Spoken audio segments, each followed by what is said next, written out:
y'all. Welcome to the Hip Hop Spot. I'm your girl, Brat Tat Tat. I want to tell y'all about Chance the Rapper because he is always doing something amazing, and I just love him. He created a music video where he's recruiting students. The music video with him and DJ Khaled, they did a collaboration, and the song is called I Love You So Much, and it's also a video game where fans can actually play. The game was created by a group of Chicago public school students who learned coding, and they created projects seeing themselves as superheroes. So the video game called Super Me was released Wednesday, December 11th, and I think this is going to be great, and it's just like the next step, the level up of like things that rappers can do and entertainers can do to, like, you know, educate some of these kids and, you know, combine education with music. That's dope. Moving on, Tekashi 6ix9ine, y'all, he tell Kashi snitch 9, as Head Crack would say. He begs for leniency. He wants leniency. He wrote a letter to the federal judge who will decide his fate on December 18th.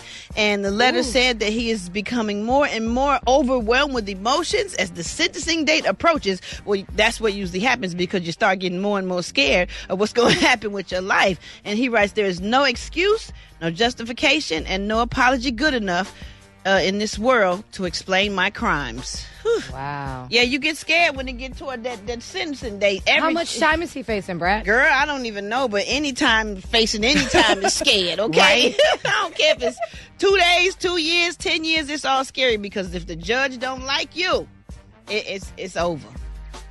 And last but they don't like you when you come in there. Exactly, and he got all them tats on his face. Nobody. The court reporter, the people downstairs. Nobody. Like, I ain't never felt like, I always felt like every time I went into any courtroom that they just do not like you. They don't. Just because you're there. And just because you may be somebody or have a little bit of something. The ladies that be in the glass where you have to pay and then you have to go upstairs. All of them be. Yeah. And then what they do, they get on the phone and they call all of the bailiffs, all of the judges, call upstairs, let them know you in there. Yep. Everybody keep walking past the little room you sit in and negotiate, looking in there, acting like they doing something. And then when you get in courtroom in front of any judge, black or white, man, the black men, I feel like I have a better chance in court with black men. Mm-hmm. But if I get a woman judge, I only had one woman judge that was fair to me, that really didn't know who I was or what I did. She looked at the issues and she ruled on the law, and I just appreciate that. But Brat, you ain't got to tell me. Man, it's not easy when you Anyway, I'm finna throw some shade. Okay. Lord Jesus. So I had an attorney, and I ain't gonna say his name, in Birmingham. That was frat that I hired and paid. That sat in an open court one day and was teasing me and having a conversation about me wanting child support from my baby mama just because I'm successful, and made me look like I was stupid for wanting child support. Wow. So why is it a double standard?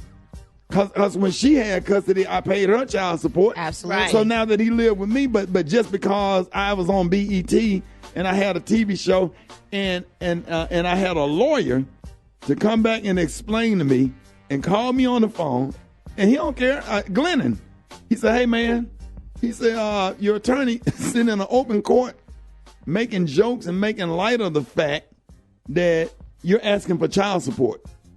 So I don't know if you might not want to work with him.